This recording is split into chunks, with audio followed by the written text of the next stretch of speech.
Hello friends, welcome. आज की अपनी इस वीडियो में हम डिस्कस करेंगे 25 most important MCQs on fundamental rights, जो कि हमारे इंडियन कॉन्स्टिट्यूशन का एक इंटीग्रल पार्ट है एंड एग्जाम्स पर्सपेक्टिव से काफी इंपॉर्टेंट है because most of the competitive exams में फंडामेंटल राइट्स रिलेटेड क्वेश्चंस पूछे जाते हैं। यहाँ पे हमने बेसिक टू एडवांस लेवल के सारे क्वेश्चंस कवर किए हैं related to fundamental rights of the Indian constitution and हम साथ साथ में उसका डिटेल एक्सप्लेनेशन भी डिस्कस करेंगे। चलिए स्टार्ट करते हैं with the very first question. चलिए स्टार्ट करते हैं हमारे फर्स्ट क्वेश्चन से, जो कि स्टेटमेंट बेस्ड है। आजकल हमारे जितने भी मेजर कॉम्पिटिटिव एग्जाम्स होते हैं लाइक एनडीए, सीडीएस, या हम खास करके बात करें यूपीएससी सिविल सर्विसेज की, तो उसमें इस तरह के स्टेटमेंट टाइप के क्वेश्चन पूछे जाते हैं जहाँ पे आपको स्टेटमेंट्स को रीड करना होता है, एनालिसिस करना होता है उनका एंड कंक्लूजन ड्रॉ करना होता है कि क्या बेस्ट अल्टरनेटिव हो सकता है from the options given below. तो यहाँ पे क्वेश्चन फर्स्ट पूछता है which of the following statements is are correct. हमारे पास तीन स्टेटमेंट्स दी गई, इन्हें रीड करना है, एनालिसिस करना है एंड इन्हें बताना है कि इनमें से क्या सही है। तो फर्स्ट स्टेटमेंट कहता है there are 6 fundamental rights included in Indian constitution. बिल्कुल सही है, हमारे इंडियन कॉन्स्टिट्यूशन में 6 फंडामेंटल राइट्स दिए गए हैं, जो कि हैं right to equality, right to freedom of religion, right to constitution remedies, cultural and education right and the right against exploitation. इस तरह से हमारे पास 6 फंडामेंटल राइट्स दिए गए हैं, ये सही है।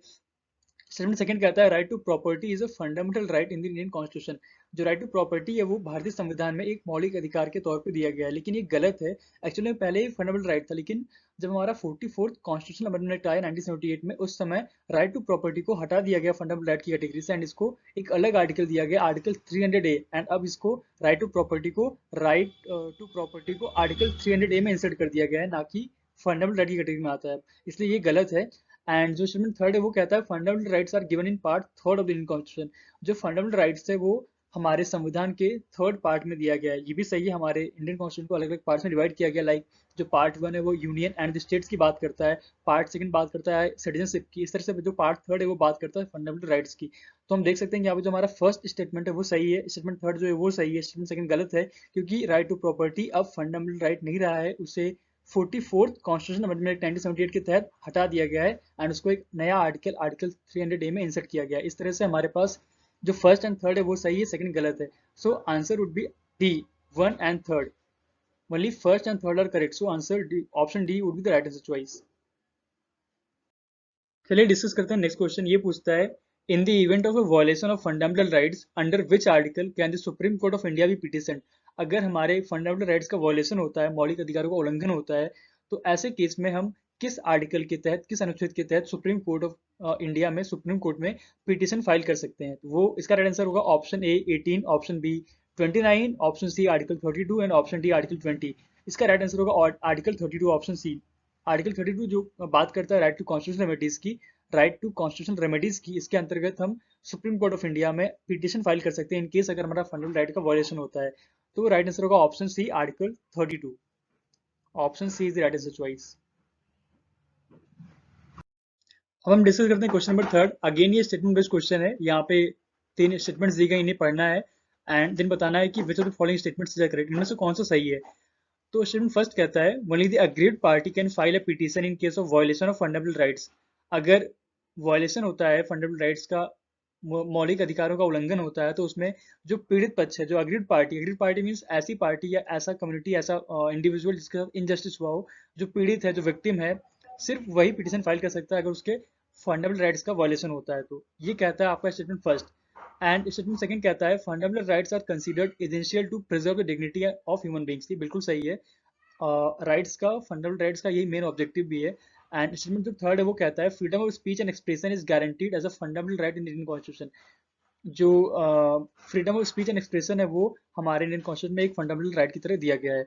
तो यहाँ पे हम देखेंगे जो स्टेटमेंट फर्स्ट है वो गलत है। गलत इसलिए क्योंकि यहाँ हमारे पास एक कॉन्सेप्ट होता है पीआईएल का, पब्लिक इंटरेस्ट लिटिगेशन का, जनहित याचिका जिसे कहते हैं, जिसके तहत कोई भी व्यक्ति किसी भी पर्टिकुलर कम्युनिटी को, किसी भी व्यक्ति को रिप्रेजेंट करते हुए उनके जनहित के लिए या in simple terms for the general public, general welfare, वो पिटीशन फाइल कर सकता है in the supreme Court for the enforcement of fundamental rights. तो ये जरूरी नहीं कि सिर्फ अग्रीड पार्टी ही फाइल करे, ये कोई भी व्यक्ति कर सकता है। तो यहाँ पे जो फर्स्ट है वो गलत हो जाएगा। स्टेटमेंट जो सेकंड है वो बिल्कुल सही है एंड जो स्टेटमेंट थर्ड है वो भी सही है, क्योंकि freedom of speech and expression जो है वो आर्टिकल 19(1) में एज अ फंडामेंटल राइट दिया गया हमारे इंडियन कॉन्स्टिट्यूशन में।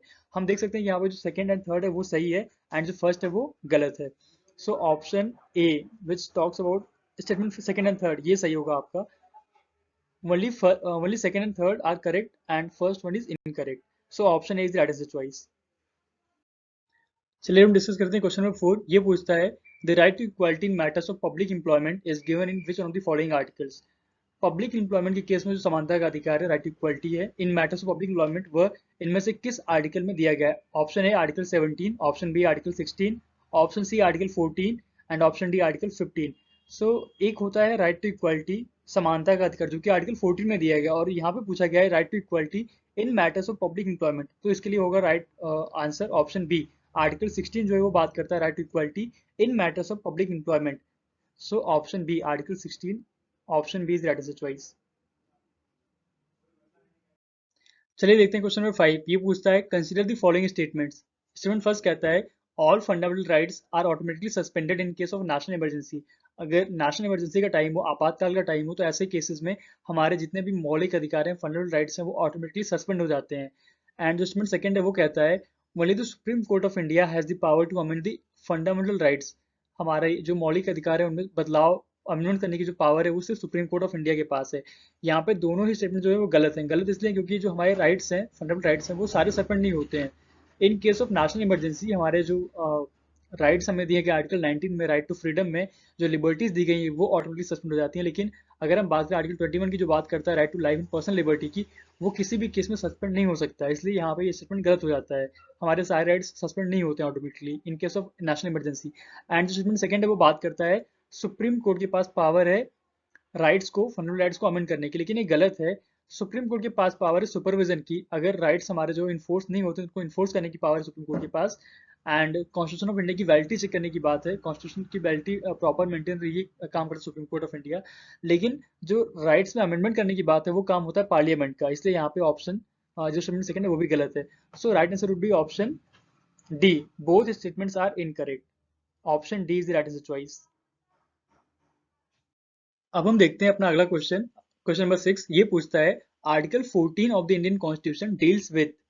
Option A right to constitutional remedies, option B right against exploitation, option C right to equality and option D right to freedom of religion. So जो हमारा article 14 है वो बात करता है राइट टू इक्वालिटी की, समानता का अधिकार की बात करता है article 14। So right answer would be option C, right to equality, option C. And one more thing, ये हम जितने भी क्वेश्चंस डिस्कस करने वाले हैं 25 most important on fundamental rights, इसकी डिटेल पीडीएफ जो फाइल है उसकी लिंक मैंने नीचे डिस्क्रिप्शन में मेंशन कर दी है। वहां जाके आप इसकी प्रैक्टिस कर सकते हैं on my website. And also आप पीडीएफ डाउनलोड करके उसकी प्रैक्टिस कर सकते हैं। वो डिटेल एक्सप्लेनेशन वहाँ पे दिया गया है सारे ऑब्जेक्टिव क्वेश्चंस को। सो इसका राइट आंसर होगा option C, right to equality. अब देखते हैं क्वेश्चन नंबर 7। ये पूछता है consider the following statements. Statement first says Article 15 of the Constitution of India prohibits discrimination on grounds of religion, race, caste, sex or place of birth. And जो statement second है वो बात करता है untouchability is abolished in India and its practice in any form is forbidden under Article 17 of the Indian Constitution. जो Article 15 है वो बिल्कुल सही है क्योंकि वो डिस्क्रिमिनेशन प्रोहिबिट करने की बात करता है, किसी के साथ किसी तरह का भेदभाव ना किया जाए, ये सुनिश्चित करता है आर्टिकल 15, तो ये बिल्कुल सही है। एंड जो आर्टिकल 17 है इंडियन कॉन्स्टिट्यूशन का, वो अबॉलिशन ऑफ अनटचेबिलिटी की बात करता है, अनटचेबिलिटी को प्रोहिबिट करता है, उसके अबॉलिशन की बात करता है, अबॉलिशन की बात करता है। इस तरह से हमारे दोनों स्टेटमेंट सही हैं। So right answer would be option C, both statements are correct. Option C is the right answer choice. अब हम डिस्कस करते हैं क्वेश्चन नंबर 8। ये पूछता है right to freedom is given under which one of the following articles of the Indian constitution. हमारे भारतीय संविधान के किस अनुच्छेद में राइट टू फ्रीडम की बात कही गई है? So option A article 18, option B article 13, option C article 19 and option D article 16। So right answer होगा option C article 19 which talks about right to freedom. So option C article 19 is the right answer choice. अब हम discuss करते हैं question number 9। ये पूछता है which one of the following constitutional amendment acts has made the right to education at the elementary level of fundamental right. जो right to education है उसको किस संविधान संशोधन के तहत एक फंडामेंटल राइट बनाया गया है? Option A 42nd, option B 65th, option C 44th constitution amendment act 1978 और option D 86th constitution amendment act 2002। इसका राइट आंसर होगा option C 86th constitution amendment act 2002। जो 86 हमारा संविधान संशोधन हुआ था उसके तहत राइट टू एजुकेशन को एक फंडामेंटल राइट बनाया गया था। एंड आर्टिकल, एक नया आर्टिकल इंसर्ट किया गया आर्टिकल 21A, जिसके तहत राइट टू एजुकेशन जो है वो एक फंडामेंटल राइट है। एंड इसका आंसर होगा option D 86 constitution amendment act 2002। Option D is the right answer choice.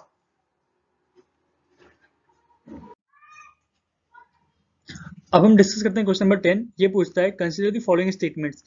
Statement first says Article 19 of the Indian Constitution guarantees six freedoms in the nature of civil rights. And the statement second says freedom granted under Article 19 are available to both Indian as well as foreign nationals.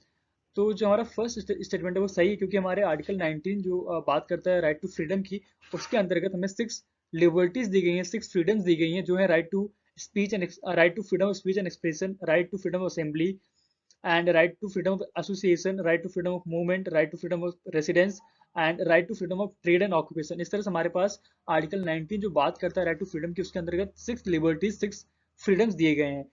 तो statement first सही हो गया। Statement second कहता है freedom of granted under article 19 available to both Indian and foreign nationals. ये गलत है क्योंकि हमारे आर्टिकल 19 में जो फ्रीडम दी गई है हमें, वो सिर्फ इंडियन नेशनल्स को ही दी गई है, ना कि फॉरेन नेशनल्स को। इस तरह से जो सेकंड स्टेटमेंट है वो गलत हो जाएगा एंड फर्स्ट सही है। So right answer would be option A.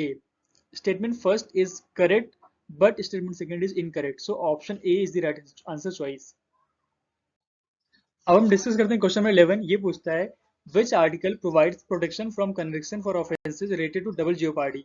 मतलब कोई व्यक्ति को एक गुनाह के लिए, एक तरह के क्राइम के लिए, एक क्राइम के लिए दो बार सजा ना दी जाए, इससे उसको कौन प्रोटेक्शन देता है, कौन सा आर्टिकल जो उसकी प्रोटेक्शन करता है इस तरह के केसेस से। तो वो है आर्टिकल 21, आर्टिकल 20, आर्टिकल 24 और आर्टिकल 29। सो इसका राइट आंसर होगा ऑप्शन बी, आर्टिकल 20, जो कि हमें क्या किसी भी क्रिमिनल को प्रोटेक्शन देता है इन केस ऑफ कि उसे एक क्राइम के लिए दो बार सजा न दी जाए। किसी ने भी एक गुनाह किया, एक क्राइम किया, उसके लिए उसको दो बार सजा न दी जाए एक सेम क्राइम के लिए। इसका प्रोटेक्शन देता है article 20। So option B would be the right answer choice, article 20, option B. तो डिस्कस करते हैं क्वेश्चन नंबर 12। ये पूछता है which one of the following articles of the Indian constitution deals with preventive detention. इनमें से कौन सा आर्टिकल है जो प्रिवेंटिव डिटेंशन की बात करता है। Option A article 19, option B article 32, option C article 29 and option D article 22। यहाँ पे हम समझते हैं कि प्रिवेंटिव डिटेंशन होता है क्या। एक्चुअली में डिटेंशन टू टाइप का होता है, एक प्यूनिटिव एंड एक प्रिवेंटिव। प्यूनिटिव मीन्स वो जब कोई क्रिमिनल जब गुनाह कर देता है, क्राइम कर देता है, उसके बाद उसको डिटेन किया जाता है, जो प्रोसेस होती है डिटेंशन की, उसको प्यूनिटिव कहते हैं। And preventive on the other hand different होता है। यहाँ पे किसी भी क्रिमिनल को गुनाह करने से रोकने के लिए, उसको क्राइम करने से रोकने के लिए जो डिटेंशन किया जाता है वो प्रिवेंटिव होता है, प्रिवेंट करने के लिए, रोकने के लिए। तो ये जो प्रिवेंटिव डिटेंशन है ये किस आर्टिकल में दिया गया, किस आर्टिकल में बात की गई प्रिवेंटिव डिटेंशन की, तो वो है आर्टिकल 22 जो बात करता है प्रिवेंटिव डिटेंशन की। So option D, article 22 is the right choice, option D. हम देखते हैं क्वेश्चन नंबर 13। ये पूछता है which of the following statements is are correct with reference to article 22 of the Indian constitution. हमारे भारतीय संविधान में जो अनुच्छेद 22 है, आर्टिकल 22 है, उसके संदर्भ में इनमें से कौन से स्टेटमेंट सही है। Statement first says it provides, means article 22 provides specific rights to arrested and detain persons to be inform of the grounds of arrest. मतलब किसी व्यक्ति को अगर गिरफ्तार किया जाता है तो उसको ये जानने का अधिकार है कि उसको किस जुर्म के लिए, किस जुर्म के तहत गिरफ्तार किया जा रहा है। एंड स्टेटमेंट सेकंड जो है वो कहता है it provides specific rights to arrested and detain persons to consult lawyer of one's own choice. जो गिरफ्तार जिसे किया जा रहा है उसके पास अधिकार होता है लॉयर से कंसल्ट करने का। And statement third says it also states, means article 22 also states that an arrested person must be produced before a magistrate within 24 hours of the arrest। मतलब गिरफ्तारी के 24 घंटे के भीतर उस डिटेन पर्सन को, अरेस्टेड पर्सन को मजिस्ट्रेट के सामने पेश किया जाए। तो ये तीनों स्टेटमेंट जो है वो आर्टिकल 22 में दिए गए हैं, इसलिए हम कह सकते हैं कि सारे स्टेटमेंट सही हैं। So option C which says all of these, ये आपका राइट आंसर होगा, option C, all of these are right answer choice. अब हम डिस्कस करते हैं क्वेश्चन नंबर 14। ये पूछता है consider the following statements. Statement one says the right to information RTI act was passed in 2005 and statement second says the right to information is a fundamental right under article 14। सो यहाँ पे जो statement first है वो सही है, RTI act जो 2005 में ही पास किया गया था। एंड जो स्टेटमेंट सेकंड है वो गलत है। गलत इसलिए है क्योंकि राइट टू इंफॉर्मेशन जो है वो एक फंडामेंटल राइट है अंडर आर्टिकल 19(1) जो बात करता है right to freedom of speech and expression. उसके अंदर आरटीआई जो है वो एक तरह का फंडामेंटल राइट है, लेकिन जो आर्टिकल 14 उसके अंतर्गत नहीं, क्योंकि वो तो राइट टू इक्वालिटी की बात करता है, इसलिए स्टेटमेंट जो सेकंड है वो गलत है। तो यहाँ पे राइट आंसर होगा option A. Statement first is correct but statement second is incorrect. So option A is the right answer choice. हम डिस्कस करते हैं क्वेश्चन नंबर 15। ये पूछता है which article of the Indian constitution guarantees all persons the freedom of conscience and the right to preach, practice and propagate any religion of their choice. कौन सा संविधान का अनुच्छेद है जो सभी को अपनी धार्मिक स्वतंत्रता का अधिकार देता है, मतलब उन्हें अपनी अपनी अनुसार किसी धर्म का अनुसरण करने की फ्रीडम देता है। तो वो है आर्टिकल 22, आर्टिकल 23, आर्टिकल 24 और article 25। So right answer would be article 25 option D, जो बात करता है right to freedom of conscience and right to preach, propagate and practice any religion of one's own choice. So option D, article 25 is the right answer choice, option D. अब हम discuss करते हैं question number 16। ये पूछता है protection of life and personal liberty is stated under which one of the following articles of the Indian constitution. जो protection of life and personal liberty है, इसकी बात किस अनुच्छेद में की गई संविधान के? ऑप्शन है article 24, option B article 32, option C article 21 और option D article 18। So protection of life and personal liberty जो उसकी बात की गई आर्टिकल 21 में। जो यही एक राइट है, एक फंडामेंटल राइट है जो किसी भी केस में सस्पेंड नहीं किया जा सकता, even in case of national emergency. जो protection of life personal liberty है वो सस्पेंड नहीं किया जा सकता है, इसकी बात की गई है आर्टिकल 21 में, option C. So option C is the right answer choice. और मैं साथ साथ बताता चलूँ कि हमने इन 25 डिटेल्ड जो क्वेश्चन है इनकी पीडीएफ जो फाइल है उसकी लिंक डिस्क्रिप्शन बॉक्स में मेंशन की है, वहाँ जाके आप प्रैक्टिस कर सकते हैं इन क्वेश्चंस की। एंड वहाँ पे इसका डिटेल सॉल्यूशन भी दिया गया है, जहाँ पे आप जाके वेबसाइट भी प्रैक्टिस कर सकते हैं एंड पीडीएफ भी डाउनलोड करके अपने आप से उसकी प्रैक्टिस कर सकते हैं। एंड वहाँ पे उसका डिटेल सॉल्यूशन भी प्रोवाइड किया गया है। अब देखते हैं अपना अगला क्वेश्चन। अब हम डिस्कस करते हैं क्वेश्चन नंबर 17। ये पूछता है which article of the Indian constitution guarantees that no one can be compelled to pay taxes for the promotion of any particular religion और religious institution.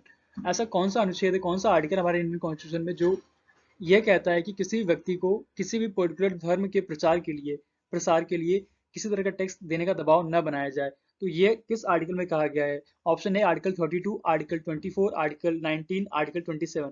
So right answer would be option D, article 27, जो बात करता है किसी भी व्यक्ति से किसी भी तरह का दबाव नहीं बना सकता, उसको किसी भी तरह का टैक्स नहीं चार्ज किया सकता for the promotion of any particular religion और रिलीजियस इंस्टीट्यूशन। तो ये बात कही गई आर्टिकल 27 में, option D is the right answer choice. अब हम देखते हैं अपना अगला क्वेश्चन, क्वेश्चन नंबर 18। ये पूछता है consider the following statements. Statement first says article 23 of the Indian constitution prohibits child labour, and जो article 24 of the Indian constitution prohibits human trafficking. तो यहाँ पे जो आर्टिकल 23 है वो कह रहा है कि चाइल्ड लेबर रोक लगाता है। एंड जो आर्टिकल 24 है वो ह्यूमन ट्रैफिकिंग की जो मानव तस्करी होती है, एक तरह से जो ह्यूमन ट्रैफिकिंग होती है, लेबर्स का इलीगल तरीके से जो ट्रांसपोर्टेशन किया जाता है, उस पर रोक लगाता है आर्टिकल 24। लेकिन ये दोनों ही यहाँ पे आर्टिकल्स स्टेटमेंट्स गलत हैं, क्योंकि जो आर्टिकल 23 है वो बात करता है ह्यूमन ट्रैफिकिंग की, एंड जो आर्टिकल 24 है वो बात करता है प्रोहिबिशन ऑफ चाइल्ड लेबर की। यहाँ पर इंटरचेंज कर दिया गया, इसलिए दोनों स्टेटमेंट्स जो है वो इनकरेक्ट हैं। Both statements are incorrect, option D, option D is the right answer choice.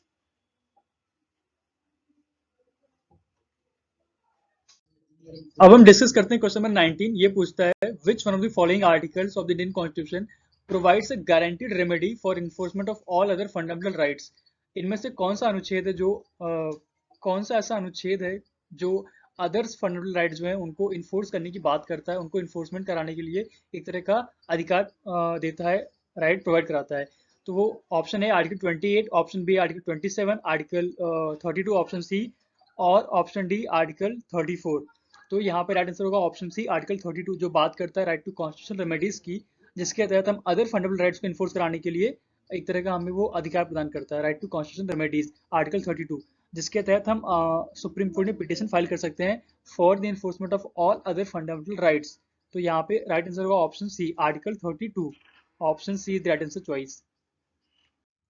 अब हम डिस्कस करते हैं क्वेश्चन नंबर 20। ये पूछता है how many writs are there in the Indian constitution for the enforcement of fundamental rights. हमारे जो मौलिक अधिकार है उनको इन्फोर्स करने के लिए कितने रिट्स दिए गए इंडियन कॉन्स्टिट्यूशन में?